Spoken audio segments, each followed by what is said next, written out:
Welcome to Midday Treat with NAZ Elite, a monthly podcast in which I chat with HOKA NAZ Elite team members, and you'll get a behind-the-scenes scoop on their training, racing, and everyday lives. I'm your host, Eric Senseman. You can find our monthly podcast on SoundCloud by searching HOKA NAZ Elite, and you can learn more about the faces behind the team by visiting their website, nazelite.com, their Facebook page, Northern Arizona Elite, or their Instagram and Twitter, both at NAZ_Elite.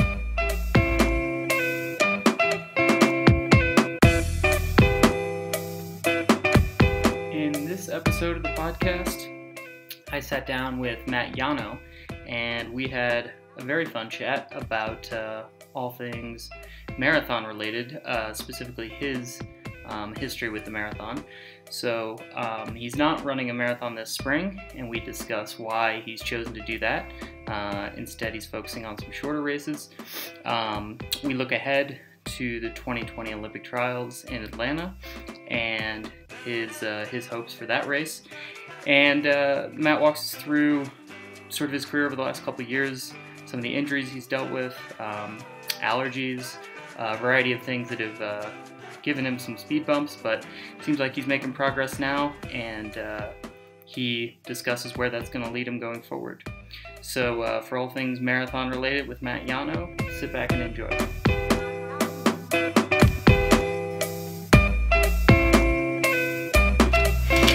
All right, I'm here with Matt Llano of NAZ Elite. Matt, welcome to the podcast. Thanks. / video podcast. We have to come up with a name for it. We do, that's right. We discussed this. So look for that. Videocast. The just video be a cast. I like that. So here on the videocast / podcast.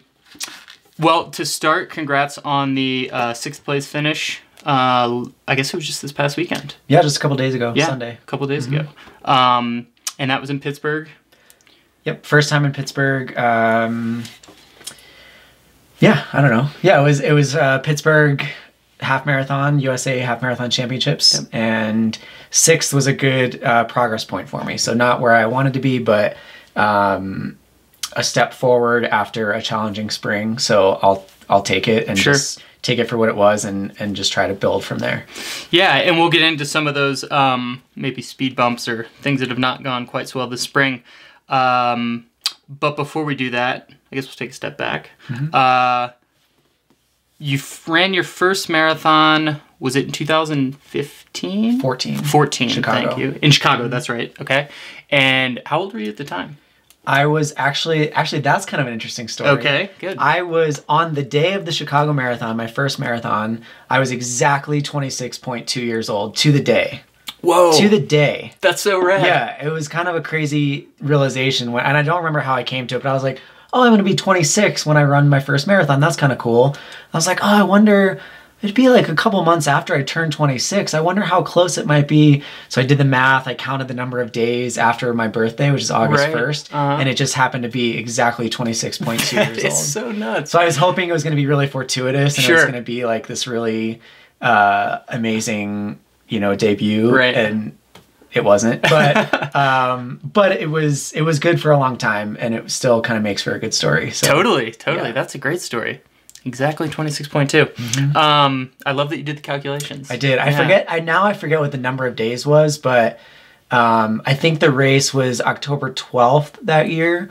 So, and my birthday is August 1st, so it was like a little over 2 months. Yeah. It was like 70 something days. Yeah. So whatever the math is, some math people can figure it out. X divided by 365. But you can go back and count it, and I assure you it's 26.2. Yeah. That's so cool. Yeah. That's super awesome. Yeah. And why, okay, so yeah, at that time you were 26. Why at the time did you decide on Chicago? I had run prior... that prior January, I had run really well in the half marathon. I ran still my personal best, 61:47, in Houston that year. And my coach and I, Ben, just had really ambitious goals. I wanted to go somewhere that I could run. I wanted to run somewhere domestically that I could run or try to run really fast and have a really fast debut. And we felt that running a 61-minute half earlier in the year kind of set me up well for that. Sure. And that year I also ran the World Championships for the half marathon. So it was a good year. I had a lot of things going for me. There was like the snowball was building, and so we settled on Chicago as somewhere that's historically fast. Right. Generally has a really good field. At the time they still had rabbits, or pacers. So we thought that it was somewhere that I could have a really good shot at running 2:10 or faster. Yep. At the time my words got a little bit misconstrued, and everyone was like, oh, he's going for Ryan Hall's debut American record, which was not the case. That was not what I was going for. I was trying to run 2:10. Okay. And what I said was, if I had a really phenomenal, amazing day and I was on pace for sub 2:10, that I would maybe start to let that creep into my mind. Sure. But my goal by no means was to run 2:08, right. 24 or faster. So fast. Although another interesting story, that summer, real quick, just in a side tangent, that summer we went for a short training camp in Las Vegas, just a couple days to kind of get the team to reset and just get everyone bonding together for a few days. And one of our last dinners in Las Vegas, we had a combined bill, and I picked up the bill, and it was $208.24. So at that time too, I was like, there's all these signs, all these things are coming. And I think I took a picture of it. I don't know if I could still find it on my phone, but I might have tweeted it at the time. I don't remember. But so maybe that's why people thought I was going for it. That could be. But yeah, it was just another one of those crazy coincidences that I was like, maybe the universe is setting me up to run this fast. Right. And then in the race, I was on pace for 2:10 for 21 miles, something like that. And then the wheels kind of fell off, and I made some rookie mistakes. And in the first marathon, I didn't take any of my fluids because it was like the perfect Chicago day. Yeah. You know, it's like 50 degrees. Right. Light breeze. Got a rarity at that race, really. It was rare, but it was perfect conditions. Yeah. Absolutely perfect. And so I just got to the first water station, and I was like, I'm not thirsty. I don't want to waste time like taking that. Right. And then second water station, same thing. And it continued. And then like it had to have been at least 25K, maybe 30K was when I realized it. And I was like, ooh. This is catching up. I don't need to just take fluid for the hydration. Yeah. I also need fluid for calories. Right. And that's when it kind of hit me. And that's when it started to get really hard, as the marathon does. Sure. And by then it was too late though. Right. You know, my body was already on the decline, and there wasn't really enough time to get it back. Right. So lesson learned though. Sure. Haven't made that mistake since. My fueling has been on point ever since then. So if there's anything, that had to come of that, I learned a good lesson.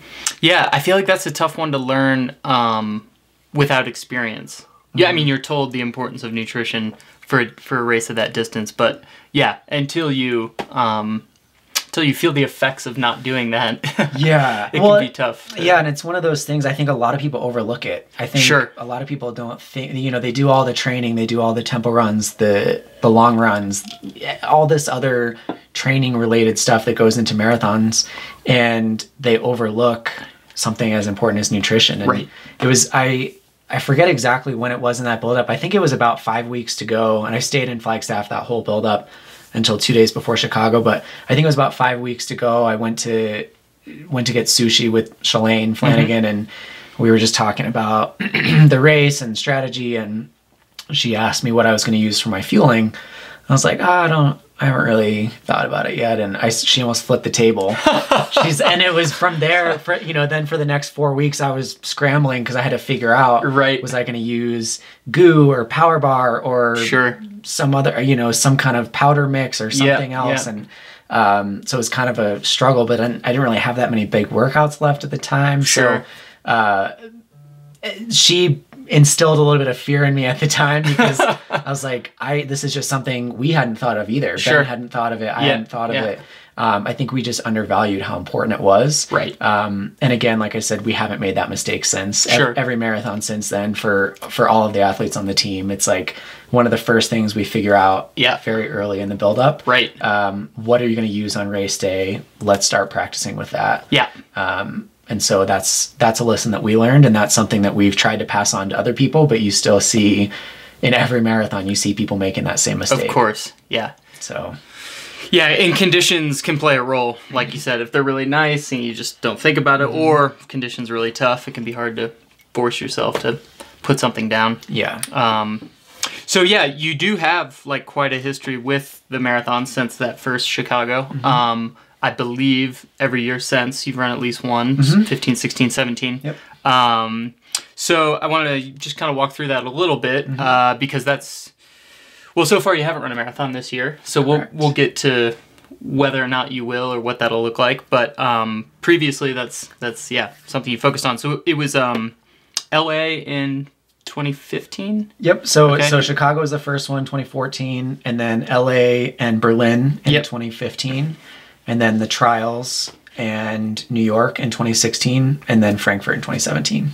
Right. Okay. Yep. And then Berlin is the PR 2:12:28. Correct. And that's still the case. Frankfurt, you were quite close this year. I was close. I was 2:13:40. Okay. 1 or 42, I think. Yeah. So about a little over a minute off. Yeah, and that territory, like that range in the marathon is like, I guess just a really tough one. Like you're so close to being at a level that is rarefied air.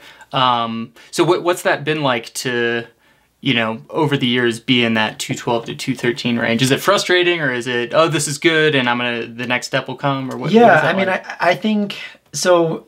The progression of my marathons in Chicago, I ended up 2:17 after falling apart the last 10K, and then LA the next year, super hot race, I ran 2:16, so still progress. It was probably worth a lot faster than that. Sure. It was like 80 something degrees. Yeah. And then Berlin was the next one where I ran 2:12. So from there, that was a huge jump because it was like a 4-minute improvement at the time. And then the trials, you don't run for time. And then New York, you don't run for time. And that's where I tore my labrum anyway. And so it's been kind of a while since I've gone for something really fast. And then in Frankfurt, I was coming off of hip surgery less than a year prior. So it was kind of bittersweet. I was really encouraged by running 2:13 after the hip surgery, but I was also frustrated because I don't want to be a 2:12 or 2:13 marathoner. Right. I want to be in the 2:0s, high 2:0s, sub 2:10. And so it is kind of this middle ground where you're not quite top tier, but you're also like pretty up there. So in the US, there aren't that many people that are running in that realm right now. So it's kind of like, I just want to make that jump, and I just want to be at that next level instead of being kind of stuck in this like middle kind of purgatory between, where a lot of the pack is and where the rest of, the guys that I want to be running with are. Right. But I'm confident that I'm making progress. I'm working on weaknesses, trying to get my speed back to make those faster paces feel more comfortable for the marathon. Yeah. And that's kind of, in a nutshell, that's kind of like the approach that we're taking moving forward and moving towards the trials in 2020. Yeah. Yeah. And I want to unpack that a little bit, the nutshell that you just mentioned. But before we get quite there, you were, in 2016, you were you sixth at the trials? Yeah. Sixth at the trials. So speaking of sixth place, I guess that's how we started. It's a number that I want to get away from the sixes. I don't want to be in the sixes. Yeah. Top 3 sounds so much better. Yes. Yeah. I'll take third. Yeah. Right. That's all I don't have to win. Asking for. Yeah. I'll be happy with that. And in that case, did you progress, of course, is not linear. Like it's not like you're always, there's, a couple steps forward, one step back, as they say. But at that point in 2016, was that a result that you felt was representative of how you felt at the time, or like your abilities? Do you think that on the perfect day, Matt Llano is capable of top 3 at the trials? Yeah, I felt Ben and I both felt that I could have made that team. And so it was another one of those bittersweet moments, because it was from the injuries that I've kind of alluded to started in July of 2015. And so it was before I ran most of the Berlin build up with these pelvic injuries. Yeah. And then, I took a short break after Berlin, and I was trying to address these things, and time was just running out because we had to get going for the trials. Sure. Trials don't move. Yeah. And so we were really conservative for about a month after Berlin, and I was really conservative with training, aggressive with physical therapy, and seeing my physio down in Phoenix, John Ball, a lot, and we just weren't really getting very many results from it. And so we hit like middle of November, and it was like, all right, we have no choice. We have to go full throttle towards the trials and give it our best shot. And so that training segment, while it was solid, wasn't my best training segment. Sure. And everybody deals with injuries. I'm certainly not suggesting I'm the only one who had challenges. Sure. But yeah, it wasn't ideal, and I felt that if I was in, closer to 100% health, I do feel like I still feel like I could have made the team, but you can't go back and change the past. Of course. All I can do is use that as motivation to try to build in the future and try to get myself on the team in 2020. Sure. And a little bit more with respect to that injury, did you and Ben, or you or Ben, feel that looking back, well, maybe you learned something, but did you think that maybe it would have been smarter to take Berlin off the table and just work towards the trials? Or I don't think that we didn't realize the scope of how bad the injury was at the time. Right. It was kind of just like, oh, I have some soreness here, and it always gets sore after workouts, and we tried to just manage it the best that we could. Yeah. In hindsight, had we known it was as bad as it was, yes, right. I would absolutely have taken Berlin off the table and just tried to give a better go at the trials. But I do think that I don't know, it's kind of a catch-22, because I do think that having run Berlin and having been in that realm of being on 2:10 pace for 24 miles there, or 23 and a half or whatever it was, like, I do think that I'm a better athlete because of that. Sure. So it's kind of this catch-22 where it's of course. I do think I came off of that race a little bit worse physically, but as an athlete and in the progression of what I'm trying to do in the sport, I think it was a big developmental stage for me. Sure. So it's a tough question to answer. Yeah, absolutely. Because it can kind of go both ways. Yep. Yeah. I'm here to ask the tough questions. Yeah, that's right. Well, yeah, I think that's it's always difficult to look back, because at the time you just don't have the same information as when you're in the future. But yeah, so we're slowly moving towards now. But yeah, so after the trials, you didn't again return to the marathon for about a year and a half, right? Until Frankfurt that next fall? No, so after the trials, I ended up actually having to take 4 months off because of the injury. Yeah. And then I had surgery in April of that year. So the trials were February. Yep. Mid-February, I forget the exact date now, but February 13th. And then I had surgery in April on my pelvis on both sides. And so took 4 months off, started training again, was feeling really good. And so we kind of pressed the envelope a little bit. We picked New York for that fall of 2016. By far my best training segment ever. Really? Yeah, despite 4 months off. Was that time, for some, it can be difficult mentally for some people. Were you able to kind of rest and relax and rejuvenate? Was that like I think, looking back on it now, I think that's what was happening. I think I really allowed my body to rest, which I don't do. Typically, right. I don't like rest. I don't like time off. I don't like days off in the training segment. I do realize their value from time to time, but just typically when I do them, when Ben incorporates them into a training segment, I generally come off of them feeling worse, and then it's almost like I have to run for a few days to kind of get my legs back, get back into the groove. Yeah. So all of that to say, I don't like time off, but I do think that contributed to that training segment being my best one ever. Yeah. And then unfortunately in that segment, I had in April when I had the the pelvic surgery, I learned after the fact that I also had a partially torn labrum, which I didn't know at the time, but that's not that big of a deal. A lot of people have partially torn labrums. You can train through it. A lot of people do. But in that New York segment, we pushed the envelope on mileage. We did more volume in the workouts than we'd ever done before. And I think it was just really putting a lot of stress on my labrum. Sure. And then in New York City, during the race, I felt it. I felt when it tore, and I was like, oh, I don't know what that was, but it didn't feel good. Right. And so I foolishly finished the race and went in for a consult after that and had to have surgery again. Oh, goodness. So it was another 5 months off after that one. Yeah, so then it wasn't until this past fall. Correct. Yeah, so then, so from November 5th or 6th, whatever day the marathon was that year, I didn't run again until the following, like April or May. Right. And then it was a long, gradual build towards Frankfurt. Okay. Just where you took your time a little more. We took our time, and fortunately, like, we had HOKA on board with the whole plan. Sure.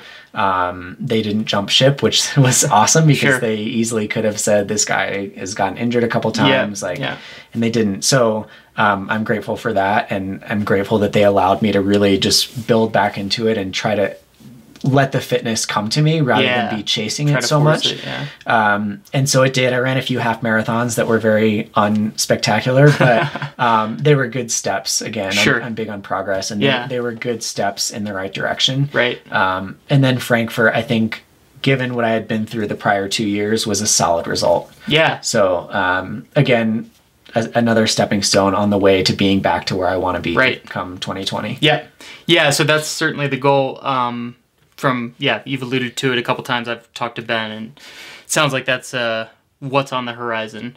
Sure. Yeah. So we'll talk about that buildup, which I guess in some respects has started. It's funny. A lot of people think about these marathon segments as being very compartmentalized. Yes. And, this buildup starts here, and we say that too, but in reality, it's started years ago. Right. It's a culmination of many years, and a lot more time, as you know, and mileage, and all that stuff goes into the marathon than just any one 12 or 15 or 20 week segment immedially prior to it. Yeah. So I know. So this spring, I guess we can kind of get to the present. You ran the BAA 5K, I believe. I think you ran a 5K on the track indoors. You've run a 10-mile in Sacramento. You had the half marathon in Pittsburgh. I may be leaving out a race or two. U.S. cross country. Oh, you were in U.S. cross? Okay. New York City half. New York City half. You've been busy. Yeah. And I have 6 more races planned before the end of August. Before the end of August, wow. Okay. So talk to me about, why? So Ben and I sat down after Frankfurt in the fall, back in November, and I kind of had this idea that I had been thinking on for a while, and we had kind of tossed it around a little bit here and there, but had never really fully fleshed it out. And that was to take a break from the marathon, because I had basically run fall, spring, pretty consistently since I started doing marathons, and with a couple surgeries mixed in there in place of some spring marathons. But we had stuck so religiously to the marathon that I felt like my body was kind of getting stale. I felt like I was getting slower.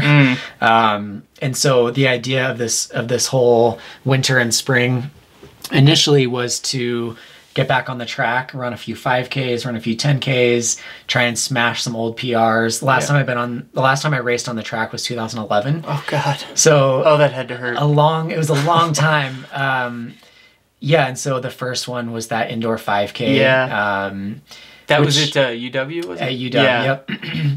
And it went okay. But again, I kind of alluded to this before, but I had some less than ideal things this spring going on, and they kind of started in the month of January, like leading into that 5K. So we knew it wasn't going to be ideal, but we thought that I could still get some benefit from it. So that was why we just forged ahead, and we're like, let's just go and see what happens.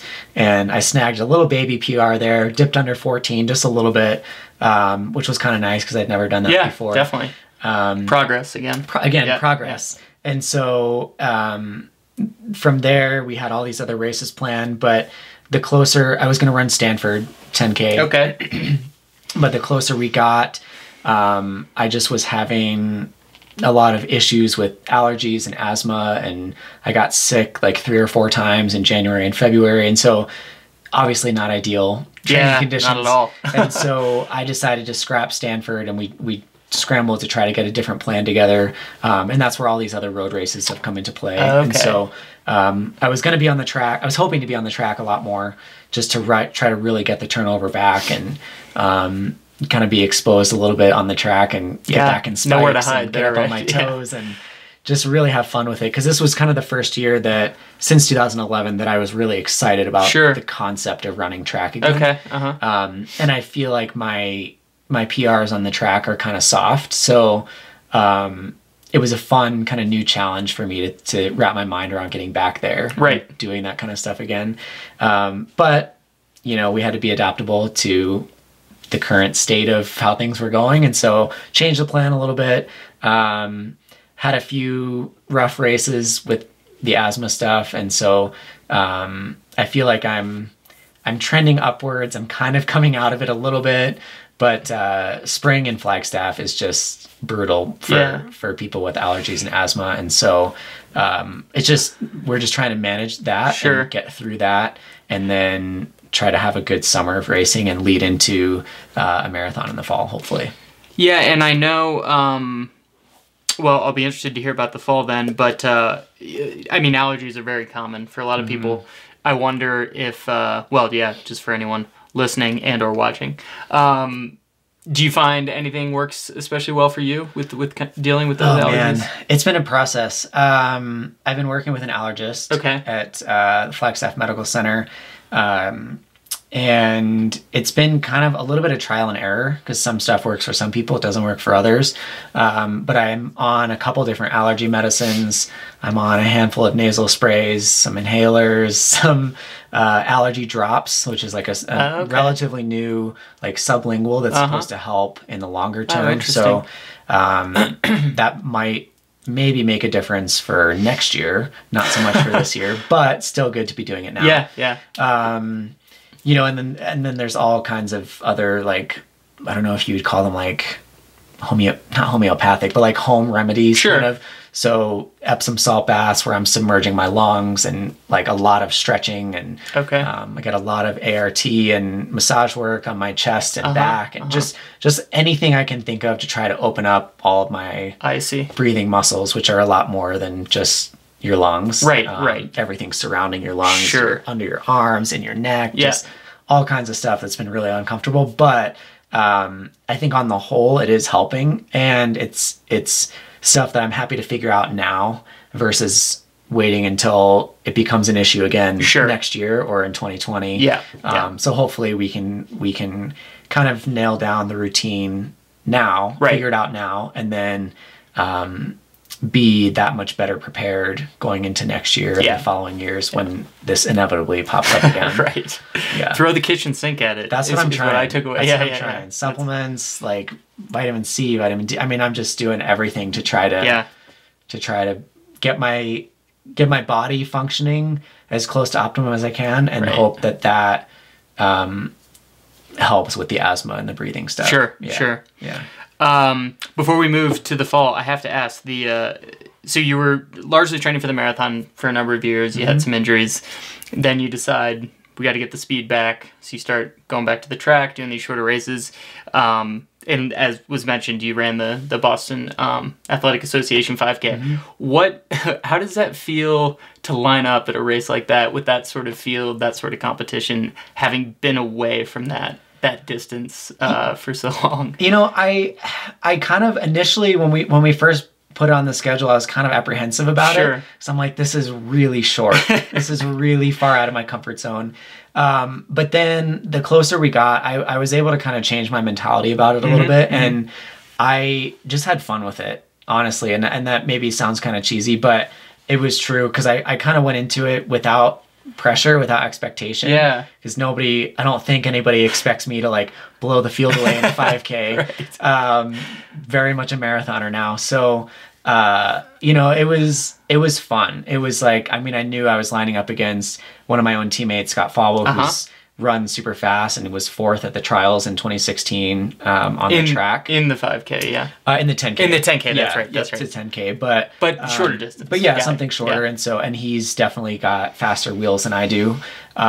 So not only to be lining up against him, but Ben True and just the whole field was it was stacked. Yeah, it was a classy field. And so I just kind of went into it without that much pressure on my back. Yeah. And so it was kind of fun. And the first mile was, I don't know, right around 4:30, maybe just a tick under. Yeah. And I felt really uncomfortable, pretty much right from the gun. Sure. But the second mile was about the same.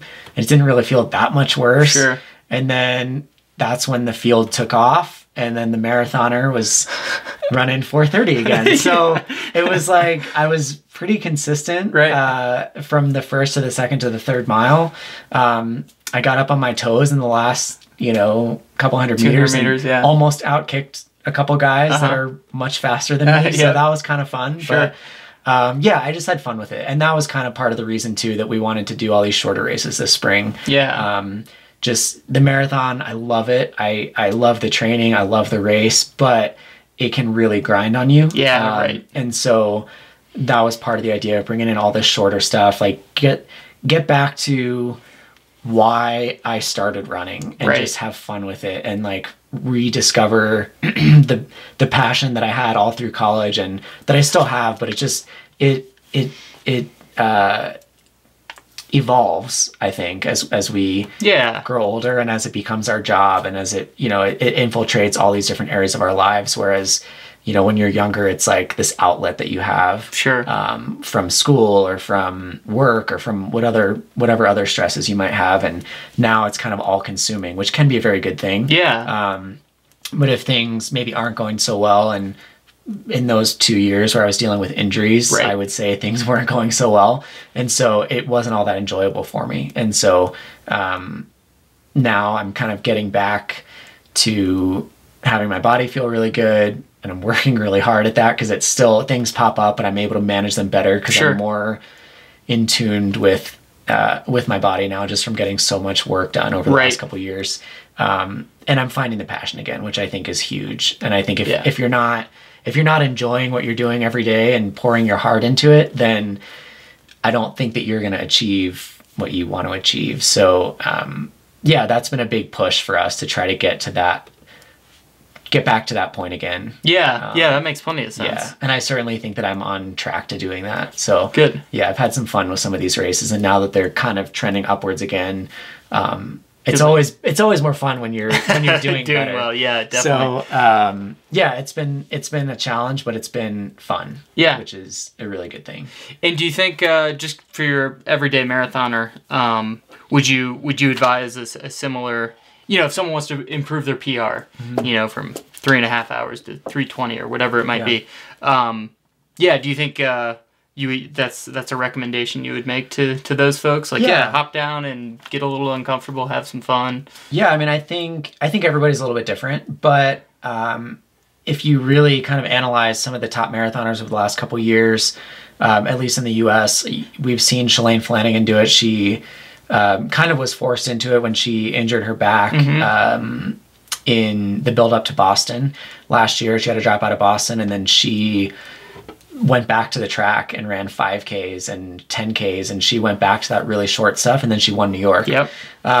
We saw Desi do it as well. She took the fall away from the marathon, didn't run a fall marathon in 2017, and wanted to work on her speed. And you might not have seen her in that many results, but she was there.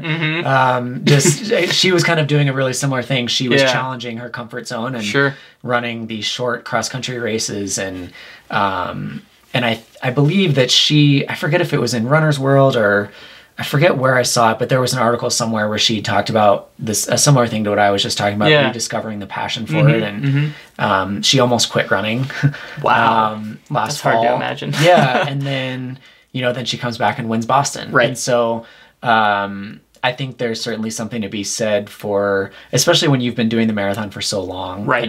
And it's become so ingrained in who you are as a person and as an athlete, and it's what you're known for. Sure. I think to break out of that, get out of your comfort zone, work on the leg speed, wake your body up a little bit, and then transition back to the marathon when you feel that it's like really calling you again.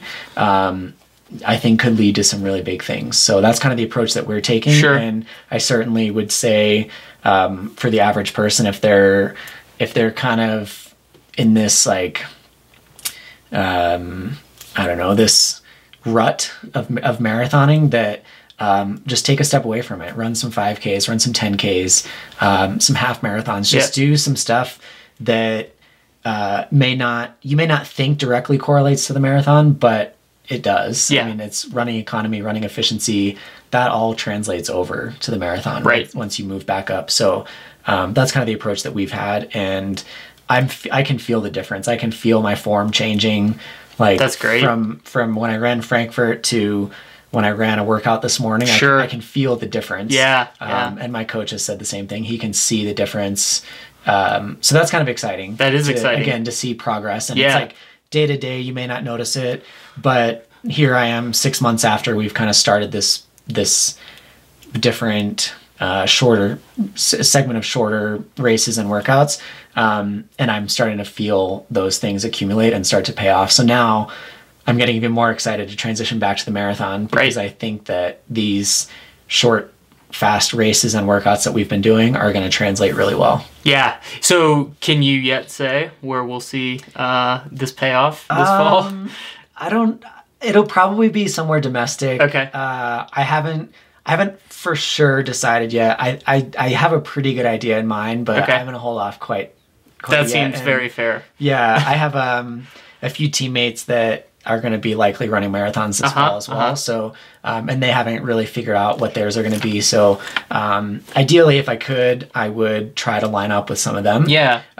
So it's kind of this process where I think it was before the fall of 2017, somewhere in maybe March of 2017, we sat the whole team down together and we kind of mapped out. We went around the room and everybody said what marathon they kind of wanted to run. Oh, okay. And then we tried to see if we could like group people together. Collapse that, yeah. Yeah, so that we could get people on board. And initially, Scott and I were not all, wanting. We didn't.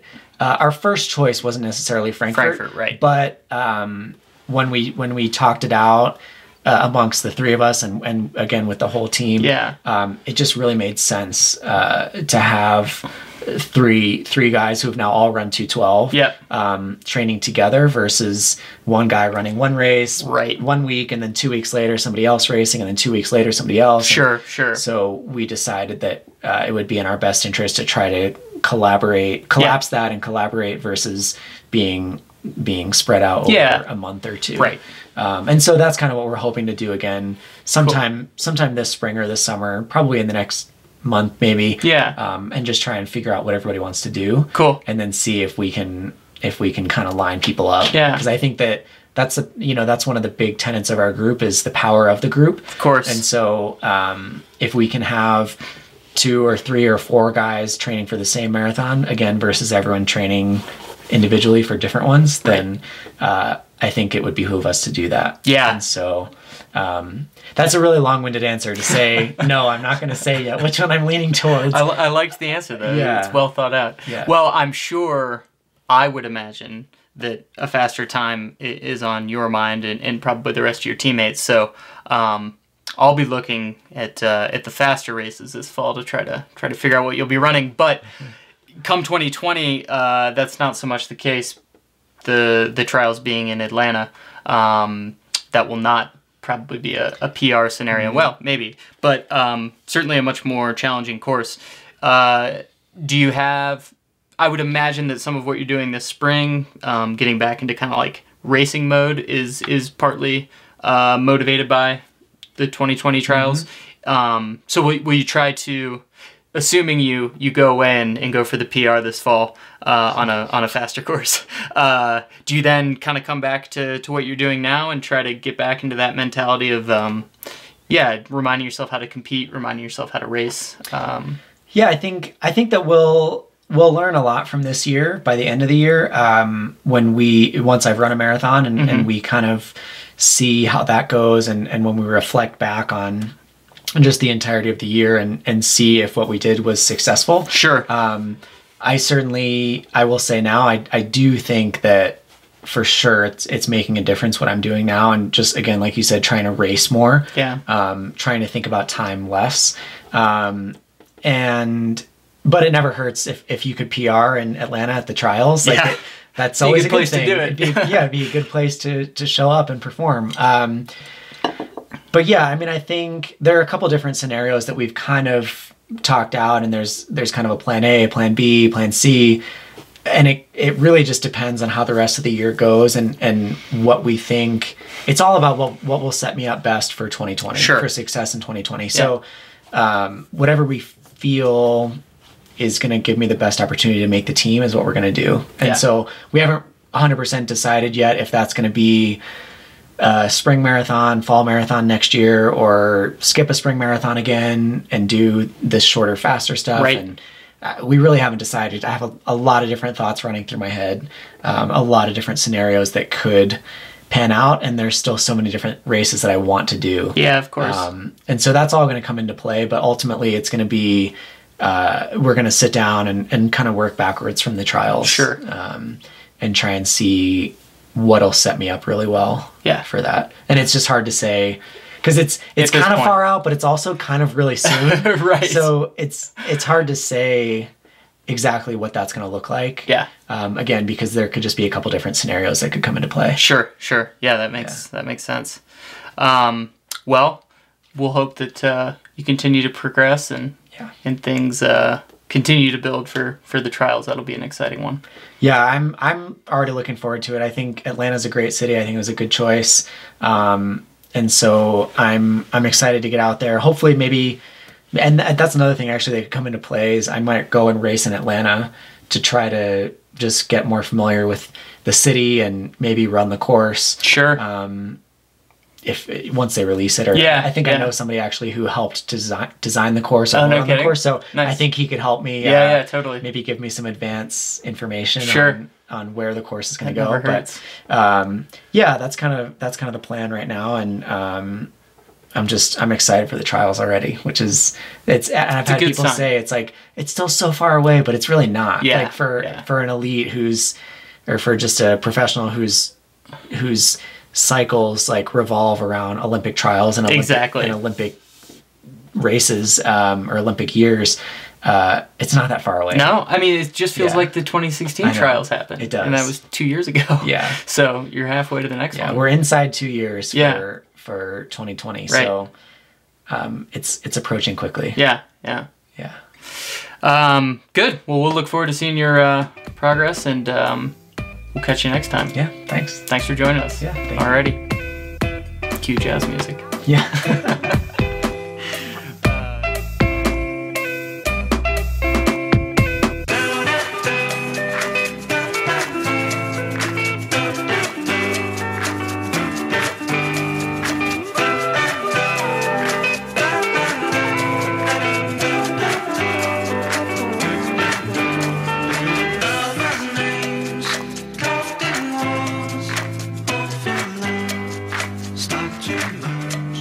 Some of them